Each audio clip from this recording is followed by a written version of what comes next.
And welcome, Ceci Taborelli, to A Cup of Clarity podcast. It is wonderful to have you here today. Oh, it's my honor to be here with you. Thank you so much for the invitation.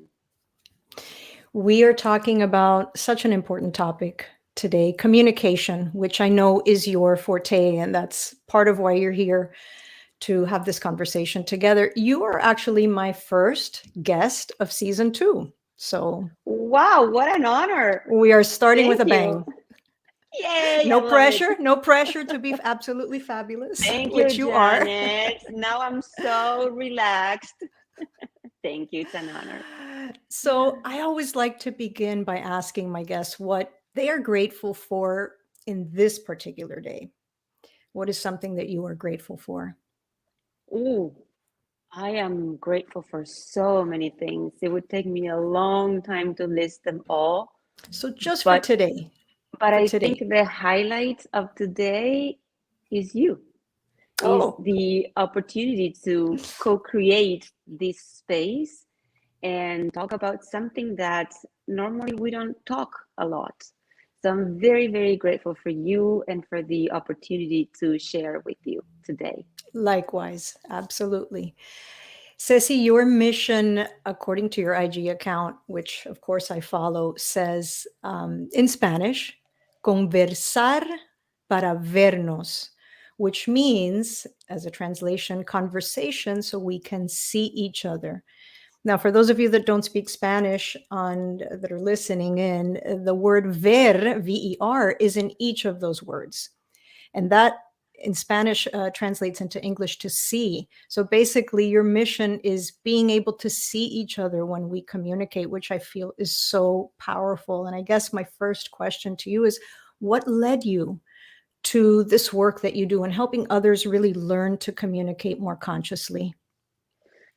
Well, it's been a long journey. I've always considered myself a seeker, and I did so many things in my life to dig deeper into myself, to become the best version of myself. I did all kinds of therapies and Mm, workshops and read 1,000 books. And I've always been a seeker. And then one day, something hit me because mm, someone introduced me to communication as a resource, as a tool. mm, And I always like to compare communication with breathing, right? We all breathe, we all communicate. right. However, some of us do it in a way different to others. And I was impressed by the fact that we all breathe, we all communicate, and as a very famous clinical psychologist says, we become what we practice. And I Hmm. was Amen. thinking, why aren't we like experts in communicating? Mm, Since we are using it 24/7. And I started to realize that communication, like breathing, is so intertwined with our day-to-day lives that we take it for granted.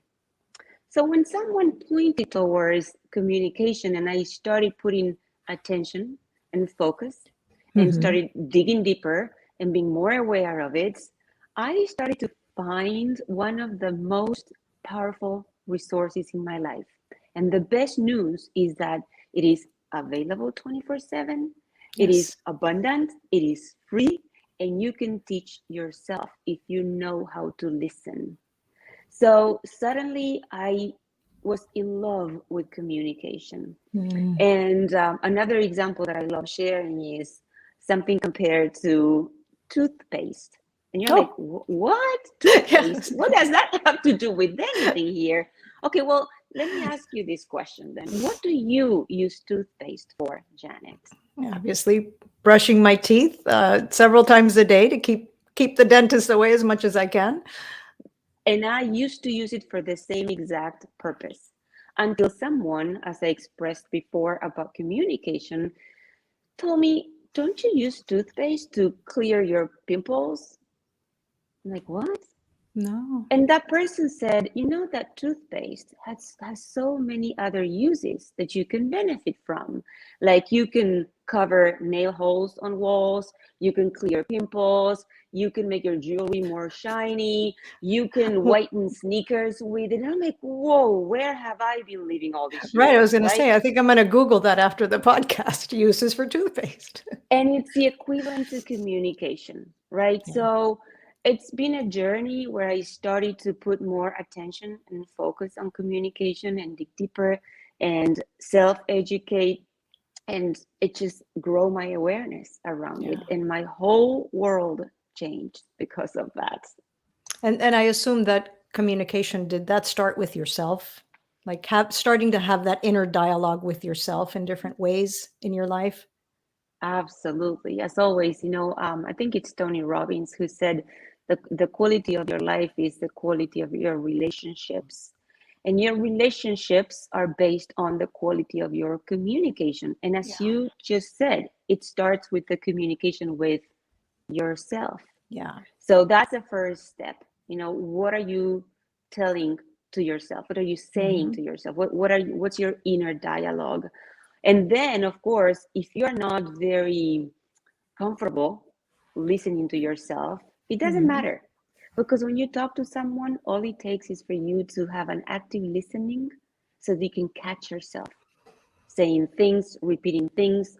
And many times with my kids, especially saying, Mm. oh my God, what did I just Just say? say, Where oh, did that come from? And boom, you can redirect yourself immediately and also use that as a diagnose of what's going on inside. yeah. Yes, it kind of piggybacking on what you said, the relationship that we have with ourselves, first and foremost, how we treat ourselves, how we love ourselves, how we accept ourselves, really sets the tone for every other relationship that we have in our lives. You're going to like this because I know that we think alike in many ways. This is by no coincidence. I was checking my email this morning, and one of the newsletters that I follow, and one of the things they had in there was a quote by Rumi. So I wanted to share it Oh, with you because I think it's going please. to be great. It says, listen with ears of tolerance, see through the eyes of compassion, speak with the language of love.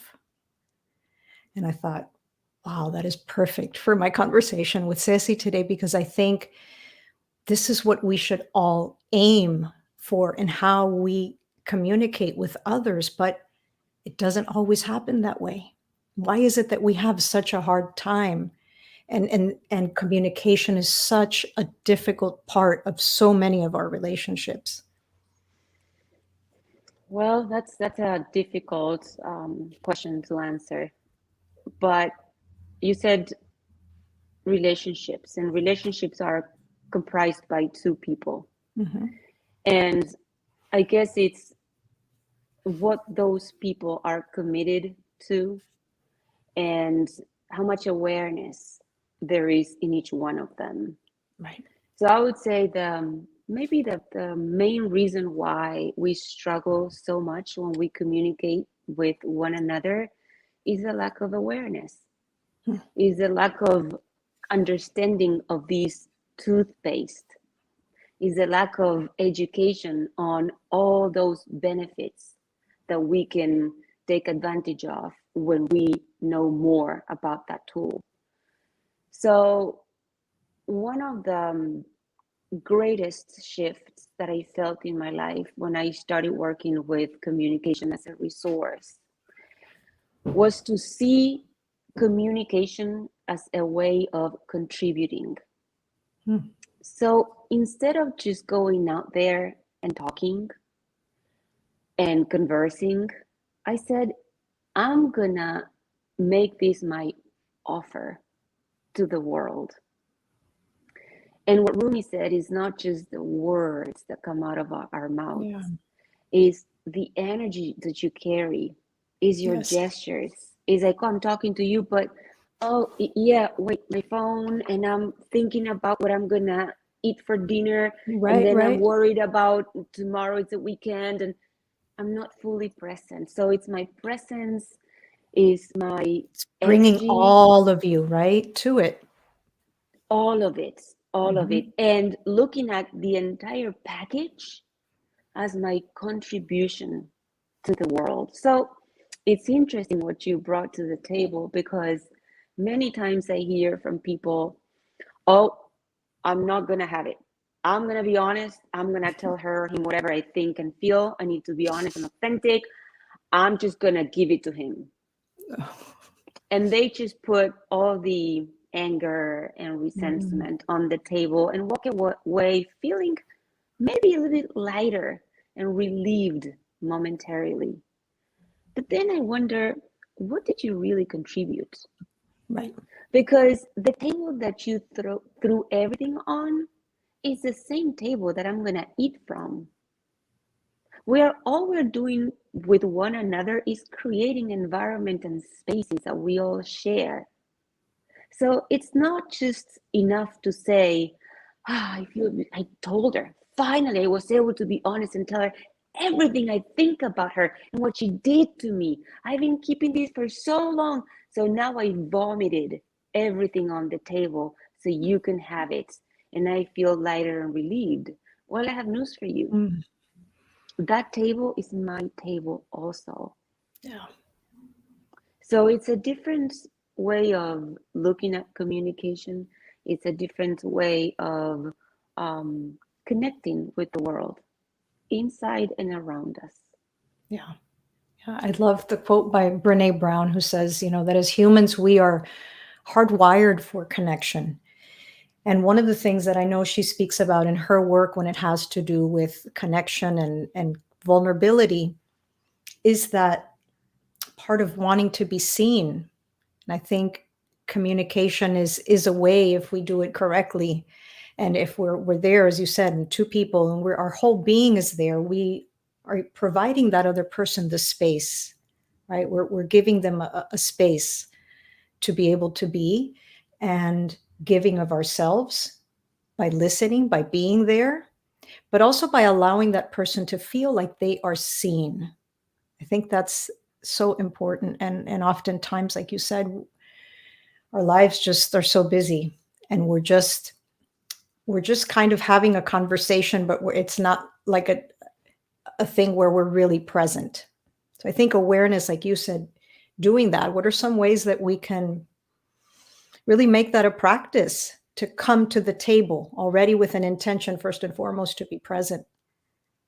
Yeah, it's practice has a lot to do with it, right? You have to commit to the practice. It doesn't happen overnight. But I loved what she shared about the connection when we communicate. And the way I share this with people is explaining the difference between goals and intention Mm. when it comes to communication. Yeah. And it's sometimes not an easy concept to grasp, but I'm going to try. Let's say we're going to have a conversation and I do have a goal. If I ask you, oh, you're going to have a meeting with your coworker, or you're going to have a conversation with your spouse, son, mother, what's your Mhm. goal? And you might need to just think for a couple of minutes and say, oh, I want to know how his vacation went. Oh, I need to talk to him because he listens so well that I want to be listened. Oh, we have a problem to solve. I Right. just want to share ideas, or I just want to have fun. Whatever the goal might be, you will quickly identify it. Right. Now, if I ask you, what is your intention? For the same communication, for the same conversation, what is your intention? We overlook the Mm. intention. And what I love about the intention is that it almost warranties success. Mm. Why? Because let's say we're going to have a meeting, we're going to have a conversation, and we want to solve a specific problem. Well, I have news for you. We didn't fix it. We didn't solve the problem. We didn't find the solution. But because my intention, even before we met, was to connect with you, to open up my heart, to be with you beyond our opinions and beliefs and ideas and thoughts. Right. Who cares if we found the solution or not? Who cares if you fully and totally understood me or not? As long as throughout the process, we held hands. And that's the power of connection. But to me, connection is easier to achieve if you set it as an intention before you even play the game. Once you're playing the game, buttons start to be pushed, emotional Right. triggers happen, we get all over the place. I forget, wait, no, I need to prove my point. I'm right, you're wrong. Wait, no, you're not listening. Yes, I'm listening, but you said, I said. We lost it. There's Yeah. the connection was lost. There's so much interference that we got lost. So just to look at what you just mentioned about emotional triggers, because it is all of our buttons get pushed. I remember somebody saying something something about, you want to know just how really spiritual you are. Something about having like Thanksgiving dinner or just, Christmas dinner with the family, everybody there, because Yeah. all of a sudden all these personalities just start boom, boom, boom, boom. Everybody keeps pushing everybody's buttons. Can you stay present? Can you be peaceful when all of these fires are like just really happening? So how do we deal with that when it comes to these emotional triggers that we all have within us? It's all a place that hasn't been healed, and somebody just happens to say something or look at us in a certain way. Like you said, a facial expression is also a part of communication. Yes. And then our ego, right, just feels Oof. like it has to be the one to make its presence known, to rescue us in this situation. Absolutely. I may disappoint you with my answer because um, I don't have the magic answer for that. What I've experienced myself is that when the button is pushed, it is too late. Hmm. It might be really hard to step back. Yeah. Even if I take 1,000 deep breaths, I'm already being dragged into the mud. So what I learned and what I try to practice with a lot of responsibility and commitment is like a boxing player. Let's imagine there is a boxing player who is getting ready for a fight, and he's on the boxing ring, and he starts to be beaten up. And right at that moment, was when he's being beaten up, he's like, "Wait, how am I supposed to defend? What is the best defensive move?" It's not going to Yeah. happen. That's not the moment to figure out or strategize how to step out of that fight. The work needs to be done beforehand. Hmm. So it's like building a muscle. You get to know yourself, you get to know the people around you, the buttons that are the red buttons in you, and then you're better prepared. But for me, timing is of paramount importance, because if you do it right when someone is beating you up or you are beating someone up, it's really hard. It's our ego is so big, we're so hurt, we're so vulnerable that it's really hard to just say, hey, I need to leave. It's very difficult. So the work needs to be done before. And it's a work that involves a lot of consciousness and Hmm. understanding that we're not our ideas, our thoughts, our words. It's that connection that we talked before is based on the belief that we're way more than what we see. Hmm. That there is, when I look at you in the eyes, there is a soul on the other side. So if I can keep that connection all the time, if I feel hurt or if I hurt you, we can rescue ourselves quickly, quickly. We don't need to really hurt each other so badly that then we have to spend years without talking or our relationships completely trashed because of that. So a lot of work in anticipation to those buttons being pushed, a lot of presence when that happens, be here and now. There is a resource that I absolutely love, which has to do with curiosity. Hmm. So if I feel threatened by you, if I feel my ego is starting to be prepared to defend itself, Right. I can grab this tool, curiosity. And if I may share something intimate in my personal life, Please.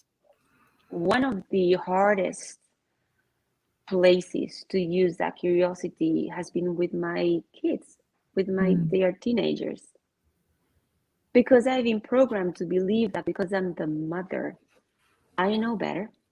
Well, I I think know, all of us, all of right? us. You're not alone.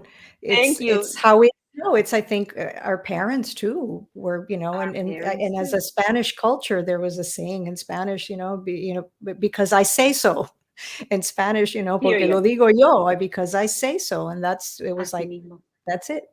Así There's no mismo. opinion here on your end. You're the kid. And I think we Yep. now come from the generation of trying to have these open dialogues with our children. So please continue along those lines because I love where you're going with this. Well, I found that curiosity is a kind of heart opener, right? So I found myself so many times saying words such as, oh, you shouldn't do that. Oh, no, you shouldn't feel like that. No, you should have done this or that. Instead of really connecting with the emotion that's alive in them, Mhm. and use my curiosity to say things such as, hmm, I'm curious to know what made you feel like that. Right. And I have a curiosity to understanding you more. So those words, when they hear those words, you're not discounting them. You're not canceling them out of the It's equation. validating them, validating what they're Totally. feeling. And they feel like true and authentic interest on Mhm. my end towards them, with teenagers or with anybody. But I'm using this because with friends and other people it was easier for me for Right. some Of reason. course. But when I try this with my kids, I was like, what do you know about this? Let me explain to you how to be happy. I have a PhD in happiness, right? I've done the work. I've read the books. Yeah. Right? Yeah. Yeah. So curiosity is another way that we can use to step out of that scene where we are feeling triggered, and again, when we can see beyond words, when we've Yeah. done the work beforehand, we can truly connect with the other person.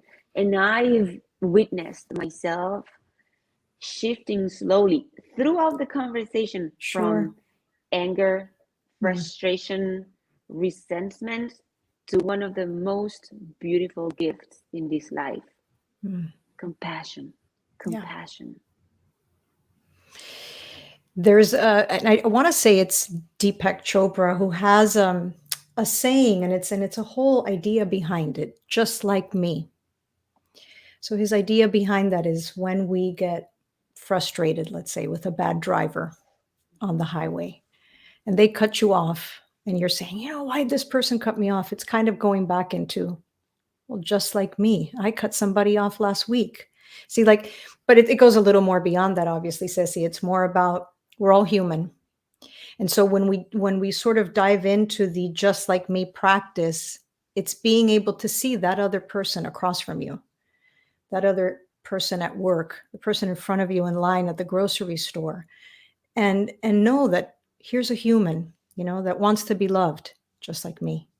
Here's a human that has experienced sadness just like me.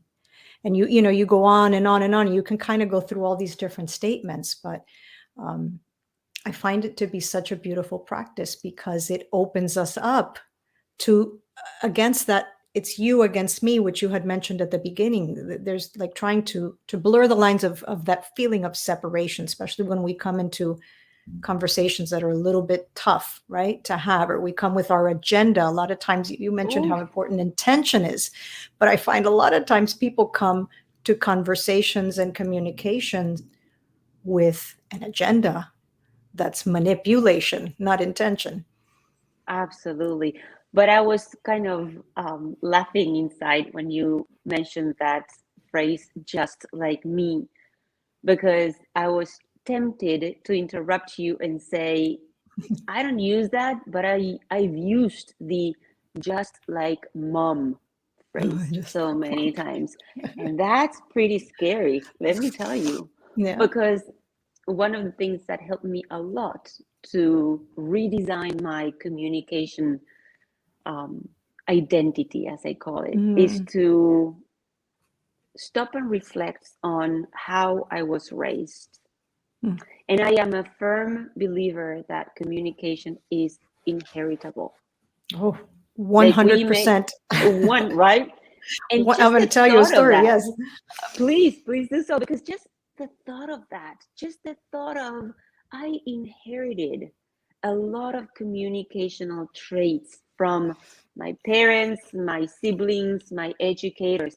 Just that thought is the entryway to a whole new world of possibilities. Hmm. And that is another thing that I've used a lot. And it's a very easy exercise that we can all do and practice. Like stop for a minute and reflect on how did your parents talk to each other? Yep. How did they talk to their own parents? How did they talk to you? How did they express love? Was love expressed in any way? Physically, verbally, not Right. expressed at all? Was there tenderness? What tone of voice did they Yeah. use? The pace. So Hmm. what kind of words, I love to share this because I love to call my mother very lovingly and respectfully as a serial exaggerator. And she uses what I've coined as apocalyptic language. Catastrophe Words at every turn. catastrophic, Yeah. over excruciating, devastating, just to describe maybe that the newspaper wasn't delivered this morning. And you were like, so that's allowed me to really stop and reflect because I was becoming a serial exaggerator myself. And when I felt that my words, like everything else, like the communicational apparatus, right? Our gestures, our energy, the pace, the tone of our Yeah. voice is energy. Then Yes. I thought, what kind of contribution, referring back to what we said before, what kind of contribution am I making to this space if I'm using words such as the apocalyptic language? Yeah. I am really inoculating my environment with low vibration energies. Yeah. I want to know your story about this. You said you had a Well, story. yeah, it's not necessarily the story. It's more of an observation. And again, I think when we do a lot of work within ourselves and the awareness, we start to break patterns in our lives, patterns that, as you mentioned, have been passed down and modeled for us. And I know this to be true that the way communication happened and the way I observed it in my household was what I kind of ended up with. And as much as I love my parents, I'm blessed that they're both alive. I as an older person now, look back and see that they were always doing the best they could with what they knew, with what they had at hand. And they too came with a lot of trauma. My parents came from Cuba, so they had a lot of those issues before they came here. And so I recognize that now.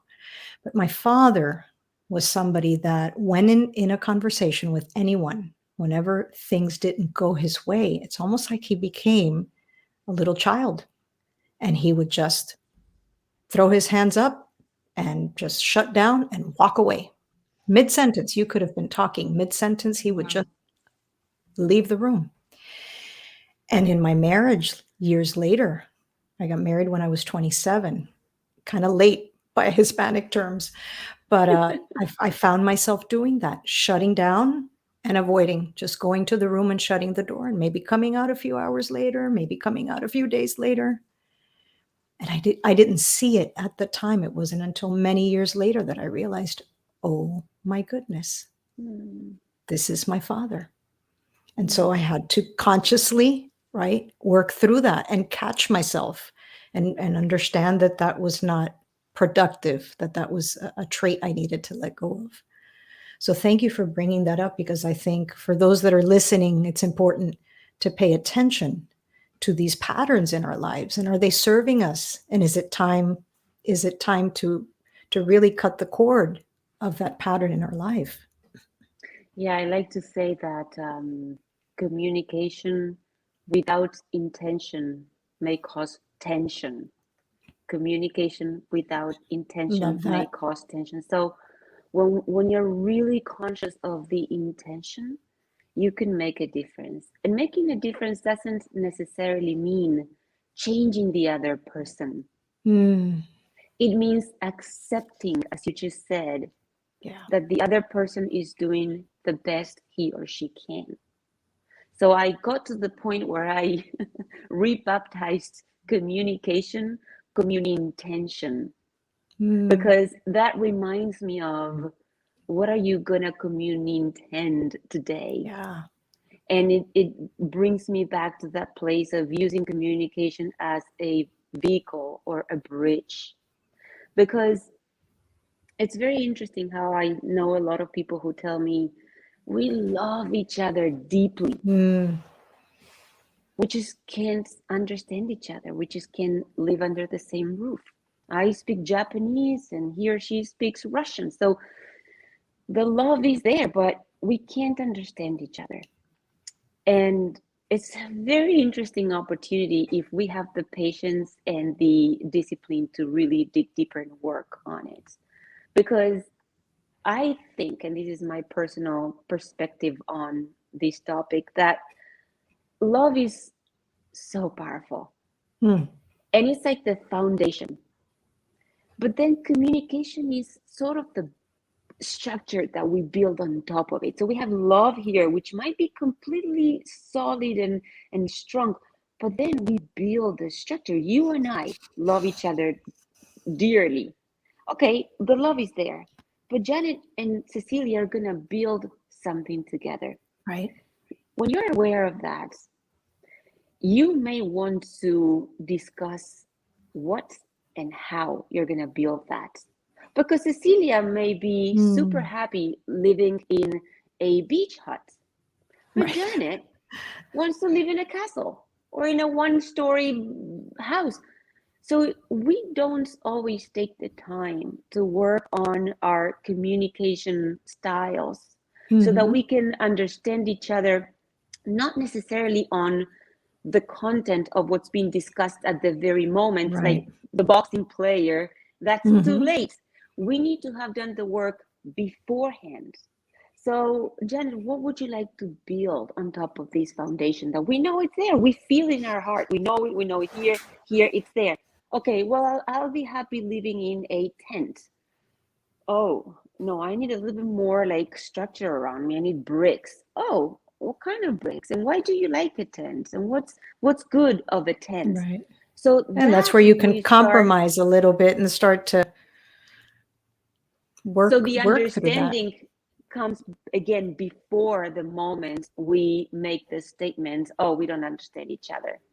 That might be too late because you've accumulated a decade of misunderstandings and hurt and Hmm. resentment and frustration. So the invitation is to open the floor to, can we talk about what we're building here together from a communication standpoint? Yeah. And if I may, this leads into something that was also so fundamental in my education and communication, which is the work from Marshall Rosenberg, Mm. nonviolent communication. Yes. And I know humans love to say, okay, but how? How do I do this? How do I discuss the tents or the huts or the castle? How? And he shared with humanity this non-violent communication philosophy or method that really teaches us how to go through that process. It would take us another Another. podcast to cover that the material, Is but there it's one, just one thing you can, one little thing Yeah, you can I share? can Yeah. give you what I understood from the work he shared Hmm. with the world is that it's based on four pillars. So the first one, you need to become the observer. You need to detach from your personality, from your ego, step From back your thoughts. and become Yeah. the observer. Yeah. And the second part of it is you need to start practicing being in touch with your emotions, Mm, because your emotions are gonna reveal the needs that belong to Janet, not to mhm. Cecilia, not to John, to Janet. So Right. once you become the observer, you're ready to observe, then you say, okay, what am I feeling now? Why am I feeling so angry with you? Well, because I have a need that's not being It's not being met. satisfied, Yeah. right? Is it your fault? Not really. As long as I can feel my emotions and pinpoint that need that's crying to be heard and seen, then, only then, can I make a request to you. Listen, the way you're talking, I am very sensitive right now. I need to feel safer in an environment to be able to open up my heart. I need safety. I Right. need whatever my need might be. If I can be in touch with it and share that with you and use it to make a request without the expectation that you have to fulfill it. Mm, It's a lot of work, but pretty much that's in a nutshell the work yeah. from Mr. Rosenberg, who has a fantastic book which has that name, Non-Violent Mhm. Communication. So it's really, whoever is interested in this topic, there is a lot to learn and practice. Very much so. All of it, because it just all does come down to awareness. I've always said that awareness is basically the greatest tool that we have at our disposition for changing our lives. And the more we can tune in, the more we can shift and shift. And I love that you said to really pay attention to how you feel, what your emotions are having, because I think many of us are physically present, but we're spiritually absent, or we're emotionally absent. So we're not there. We're physically present with each other in a room, but we're here. And for those of you aren't watching this on YouTube, it's like from the head to right, to right to your chest. And we need to start learning to start pushing further down into our body, to our heart, and the rest of us to really be present and show up fully, which is presence really is, being here. I'm here and I'm available to you fully when we come together. I think so important, but it's so hard. Absolutely. It's so It hard and it is is a practice. it is a practice, and again, we don't have the time to go through all the different tools Mhm. and resources that are available, but I use the term DART words, because if I have, is that correct? Un dardo, dart? A dart. Yeah, a dart. Okay. DART. Mhm. Right. So if I had a dart in my hand and you're in front of me and you see me doing this, how would you feel? Yeah, You would be like, get out of the way. whoa, right? Duck. And those dart words are very unconsciously used. The moment I say, why would you make me feel this way? Why Mm, would you do that to me? What's wrong with you? How can I not expect you to be in a defensive mode? right. So the awareness of these dart words, as I coined them, is very powerful when closing the gap between my desire to connect with you and your openness to receive me. Mm, And it's simple words. I have a list of those words that I want to eradicate from my vocabulary. The same exercise that I did with my parents, where I picked the communication traits that I wanted to keep right. and the ones that I wanted to either recycle or completely discard. The same thing I did with these words. Actually, my daughter was very young and she used to come. She was in elementary school and she would come home and said, "Oh, because you don't know what she did to me, mom. She made me." And I would look at her with a lot of love and Yeah. say, I don't think so. Can someone do something to you? And she got so mad because she didn't feel heard. She didn't Yeah. feel supported. So now I understand maybe she was too young for that. But then I would, Right. support her and assist her emotionally. But today she's 16 and she's eradicated that from her Yeah. vocabulary. The moment she catches herself saying, well, he or she made me, she's like, I'm not giving away my power. No one Right. can do Right. anything to me. Of But that course. takes a lot of A active lot of listening. understanding that it's our And perception yes, of this person. yes, It's not necessarily they made me feel this way. No, it's the way we're all interpreting that because of our conditioning from before, our past experiences, and so on and so forth.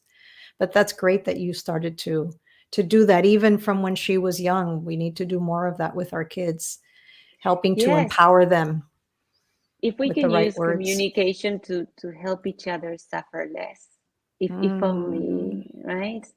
And that was my intention back then, because I thought and felt deep in my heart that if I let her think that people would do things to you, she would never be in charge of her own emotions and her own mm. inner world. And actually, it's so nice to see her now say things like, I am so compassionate. I feel so much compassion Ah, for him or her, because it's not about me not being seen and me being hurt and she did this or she did that. You connect with the emotions, which, right. by the way, your emotions are my emotions. Mhm. We all have, like Marshall Rosenberg says, we all have the exact same Yeah. needs as human beings. Mhm. We have the Yeah, they're exact basic. same basic, They're right? all And basic same needs. needs. So when I start using those dark words and point my finger to you and say, because you, then I am making myself a slave and I'm slaving you too. So this Yeah, is another way of liberating each other, if it makes sense. absolutely. So, Ceci, everyone gets to answer this last question on the podcast, and it is, what has been a moment of clarity in your life, and what did it teach you? Now, I'm sure you've had many, but Oof, what was one moment of clarity that you said, or maybe it was a recent one, because I know you've had many throughout your journey. a moment of clarity. I have so many, but I guess the one that I have really alive in me right now is regarding the fact that we go around all day long from one thing to Mm, another. And I'm wearing so many different hats throughout the day. And I take it so seriously, and I want to perform at 100%, and I want to play and have fun and produce. But then I get lost in that process. mm, So the moment of clarity that I keep very alive in my heart right now is when a teacher that I met not too long ago made a request for me. And he mm. said, would you be courageous enough to continue living the life you're living, but disidentifying from all your roles? So Wow. not being caught, not biting the hook of, I am the mother, so I Right. am the manager, so I Uh-huh. am and get lost in the process. When he Beautiful. challenged me with that request, Mm, it was very powerful because I could clearly see that I am not any of those roles. I am the one who lays behind right. all of The that, observer. The the observer. observer, the divine consciousness, Yeah, however yeah, you want to call it. yeah, yeah. Oh my goodness, beautiful. I got some chills on that one. What Mm. a beautiful lesson. So, just to close off, I always like to ask what I call the recommended segment. And I always like to ask my guests a few things that they recommend to the listeners. And one of the things is a book I know you mentioned nonviolent communication already, but is there another book that either you just finished reading or you've read before that you feel kind of like everyone should read this book? There is a great, fantastic book that I just finished reading not too long ago. It's called Polishing the Mirror, Hmm. and it's written by one of my gurus of all times, Ram Dass. Hmm. Polishing, Yes. polishing the mirror. Absolutely a piece of jewelry. It's like, wow, so fantastic. Thank Very, you for very sharing that. powerful. It's not one I know Ram Dass, but I'm not familiar with that book. The other one is a Oh, destination that's that you easy. feel That's easy. Argentina. No, my heart. No? That's my Oh, your my heart. favorite destination is my heart. I've learned that Ah, lesson a long time ago. Don't go anywhere else. You don't need to be anywhere I else. love Just that. be in your heart. Yeah. Beautiful. And a product that you use for anything that you feel I love this product and you just want to share it. There is a product that I absolutely love, which is an oil diffuser, but it's not the regular oil diffuser that we use at home. It's the one you use in the car. So you put it in the lighter, that the car lighter input or whatever, however you Right. call that. Mm-hmm. And inside that diffuser, there is a little pad that you stick in. So you put some drops of your favorite essential oil into that little device. You plug it into the lighter, the car lighter, and suddenly your car is infused with your Love favorite it. oil. It's not expensive, and trust me, everyone who gets in my car is like, oh my God, it smells so nice. And it's very calming for me because I I spend a was lot of time in the car. That's wonderful. As I have one of those here that the home ones, and I mix up my Right, right. lavender or orange or Yep. eucalyptus or whatever. That's great to put that in the Yes, car.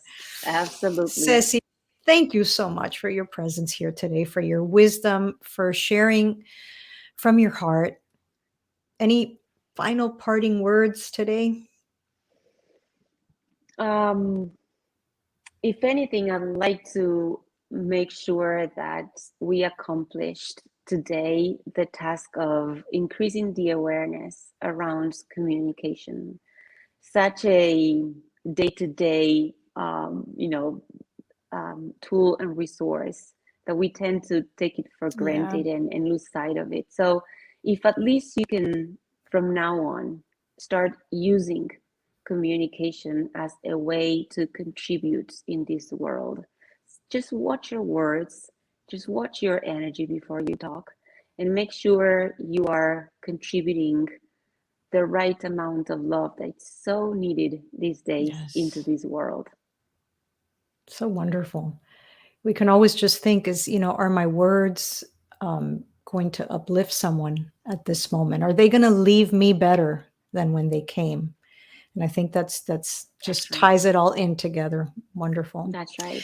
That's right. For those of you listening at home, thank you so much for being here. I hope this episode sparked the insight within. To learn more about Ceci and the work that she does with conscious communication, you can follow her at Ceci Taborelli on Instagram. And if you found this episode to be helpful, share it with someone you know and support the show by writing a review. You can also watch this episode on my YouTube channel, Jeanette Melian. And until next time, I send you love and light. May your cup be full and overflowing.